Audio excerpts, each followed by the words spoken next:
The film opens with a scene from prehistoric times. A proto-human drinks water from a clear lake. Lucy's voice, the main character, sounds off-screen. She says that life was given to living beings billions of years ago and asks the question, what has humanity done with it? The action moves to the present day. Lucy stands at the entrance to a hotel in Taiwan with her boyfriend Richard, whom she met just a week ago. Richard holds a briefcase and asks her to take it inside and hand it over at reception. Lucy refuses. She feels bad after yesterday's party. Besides, she needs to go home to prepare for exams. Richard insists very strongly, and when Lucy asks why he can't go himself, he replies that he's already brought the case to this hotel 3 times this week in this stupid hat, and if he goes again, they'll simply recognize him, so she should go instead. All she needs to do is approach the desk, ask for Mr. Zhang, leave the briefcase, and leave. That's it. Lucy screams and still refuses, but Richard unexpectedly handcuffs her wrist to the briefcase handle and shoves part of the payment right into her cleavage. It's worth $500 up front. After all this, she has no choice and has to enter the hotel. At reception, Lucy asks for Mr. Zhang and says Richard sent her. The administrator calls the room. The girl is asked several times to give a name. She gives it with hesitation and then is told to wait. At this moment, a crowd of huge Chinese guards comes out to her and approaches. Richard watches all this from outside and smiles, but a moment later, hotel employees react promptly to this, and the guards grab Lucy and forcibly drag her into the elevator. They take her to the room where the boss, Zhang, is waiting. Entering the apartment, Lucy sees a corpse in the next room. The sight makes her nauseous, and she vomits right there.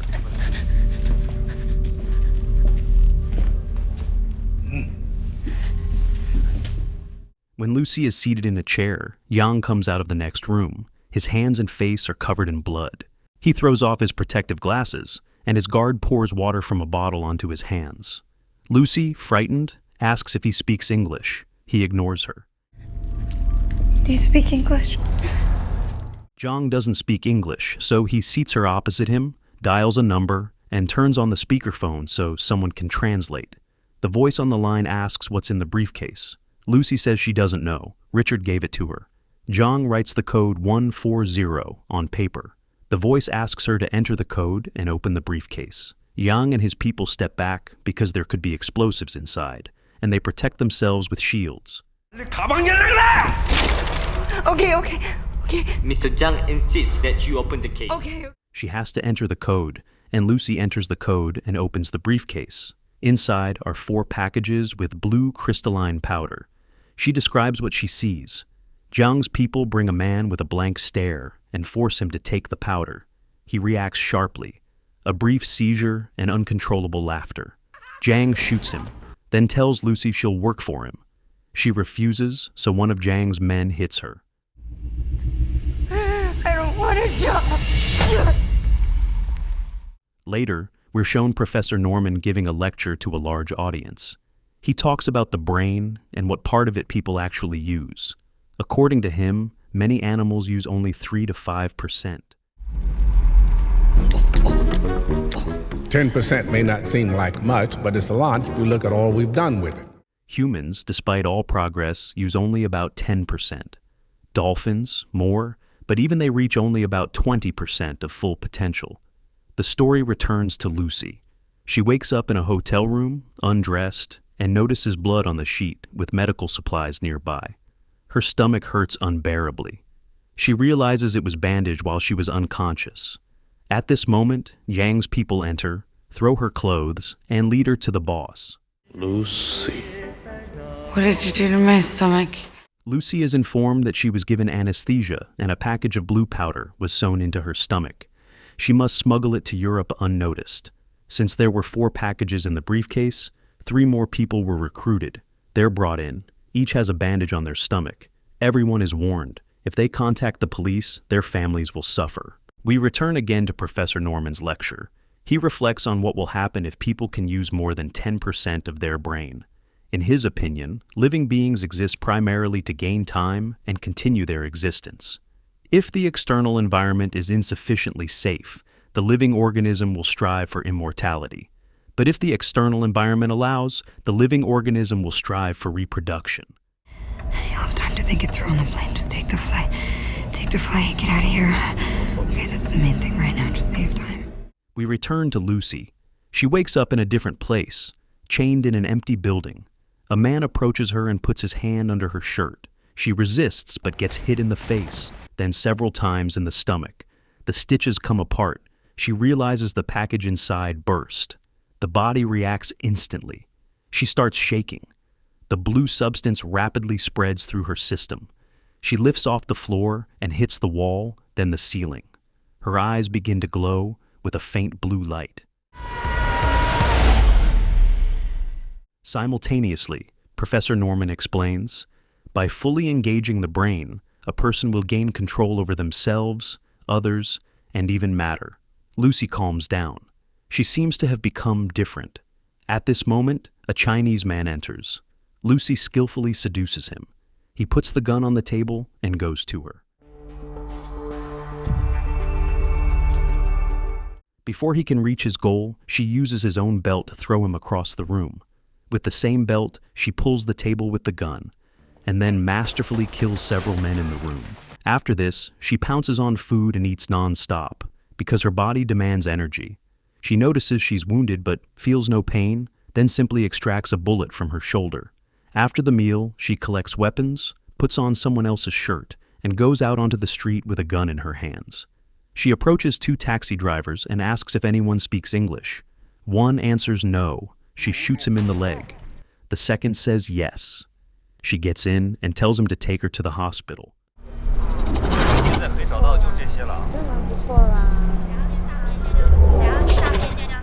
On the road, Lucy realizes her hearing and vision have sharpened to the limit. She clearly hears conversations outside the car. Her mental and physical abilities have sharply increased. Reaching the hospital, she screws on a silencer and tells the driver to wait. Inside, she instantly absorbs the Taiwanese language. She perceives it as English. She finds an operating room where surgery is underway. She enters and sees an X-ray. She studies it and realizes the patient can't be helped and simply shoots him. She pushes him off the table and takes his place, then asks the surgeons to remove the package from her stomach. When the doctor says anesthesia is needed, she refuses. While the operation is underway, Lucy calls her mom. She says she feels absolutely everything: air, blood flow, heat leaving the body, gravity. She adds that now she remembers everything, even the earliest childhood memories. She feels absolutely no pain, but feels inner pain. I remember the taste of your milk in my mouth. The doctor extracts the package, partially filled with blue substance. Lucy asks how long the drug withdrawal will take. While the doctor stitches, he asks what this substance is. When she names CPH4, he's shocked. He explains, this is a compound produced in small quantities by pregnant women at 6 weeks gestation for fetal development, and it has colossal power. The doctor is amazed she's still alive. Leaving the hospital, Lucy heads to Zhang's hotel to take revenge on him for what he did. She moves through the building, neutralizing his people with precise shots even through closed doors. Then she finds Zhang in his room, getting a tattoo. She calmly enters the room and tells the woman to leave. Zhang doesn't hear or see Lucy because he fell asleep wearing headphones. Lucy takes 2 knives and pins Zhang's hands to the table. While he writhes, she tells him everything she feels now, how she hears bone growth inside the body, and how she hears the heartbeats of people around. And then she concentrates and extracts information from him simply by pressing her fingers to his forehead. She learns where the other couriers are heading: Berlin, Paris, and Rome. She doesn't kill Yang, just leaves.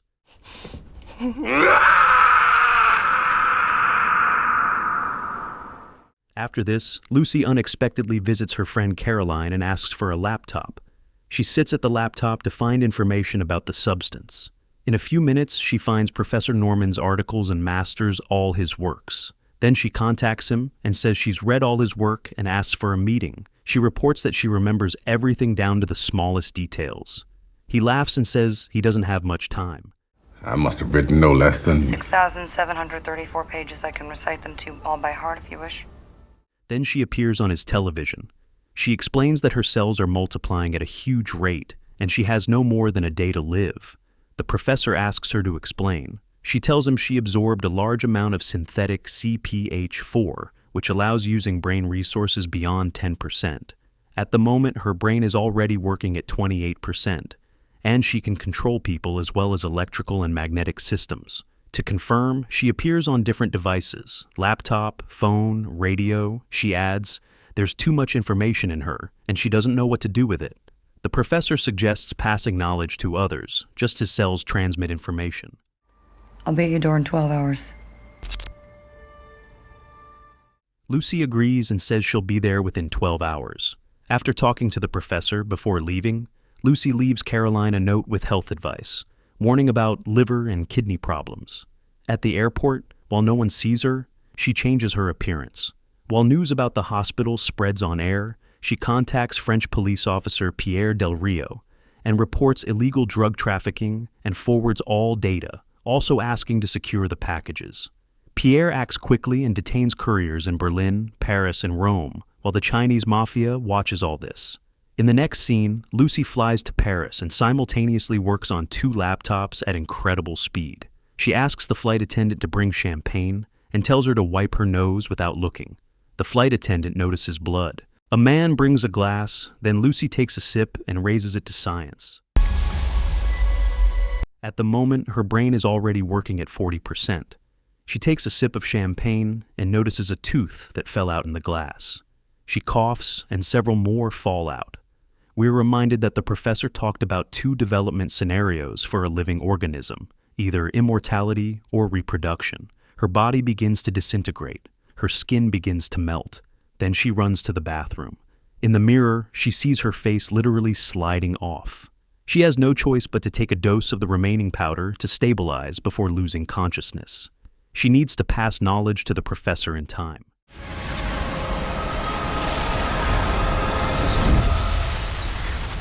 In the next scene, she's in her image again, blonde again, and lying in a hospital room.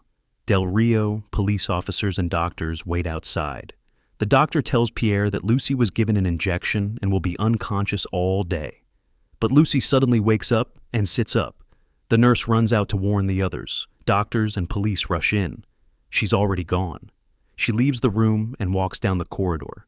Officers demand she stop and raise her hands. Then she makes a light hand movement, and everyone falls except Del Rio. He reaches for his gun, but all the cartridges spill out, making it useless. Lucy asks about the packages. Del Rio says they've been seized in France, in a safe place. Lucy replies it would be safer with her, and simply leaves. At this time, outside, one of Zhang's men observes and reports to his boss about the girl. Lucy and Del Rio get in a police car, and she begins to see all communication signals as threads going into the sky. She finds the thread she needs and intercepts Zhang's conversations via radio and forces Pierre to give up the wheel. This is a police car. She drives the car at maximum speed like a typical blonde, but doesn't get into an accident. In parallel, we're shown the couriers in the hospital who are about to have operations to remove all the packages. They're guarded by police, but Zhang's people quickly deal with everyone, then take the packages with the substance. When they try to leave, Lucy and Del Rio arrive in time and try to stop the Chinese.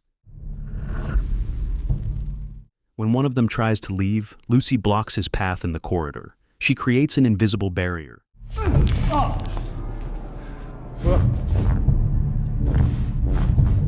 Using her powers, she tears weapons from opponents' hands. Pistols stick to the ceiling. When they rush at her, she lifts them into the air. She takes the briefcase and walks away, telling Del Rio to follow her. He admits he seems no longer needed.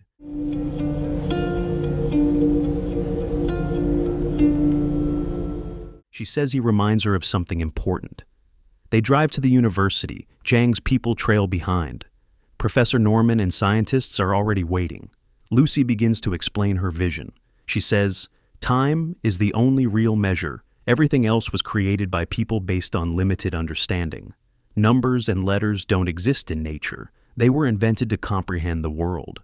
When one of the scientists asks to prove her knowledge, she puts her hand on his shoulder. Gabrielle, age 6, died in a car accident. It was a blue car, leather seats.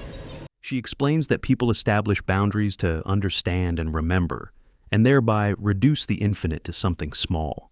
She constantly demonstrates unreal things, and the professor asks, if these systems aren't real, how does the world continue to exist? In response, Lucy creates an image of a moving car in the air. She explains, if it keeps accelerating, it will disappear from view, but won't cease to exist. That's how time controls everything. Without time, nothing can be. While she speaks, Zhang's people burst in and open fire.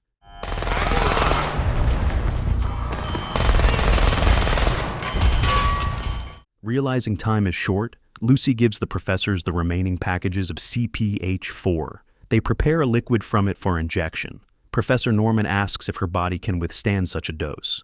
Lucy explains, cells will resist, but she must push through, reach their core, and unlock full potential. While the substance is being administered, outside there's a fierce shootout between Zhang's people and Del Rio's police. The brain reaches 70%. Lucy's body begins to transform into a black substance that reaches toward computers. You might think it's venom, but no. This compound multiplies her power many times over. She begins to control objects and completely merges with machines. The battle continues. Zhang throws people forward. Inside, Lucy creates a white space in which something new forms. One of Zhang's men fires a rocket. The door explodes.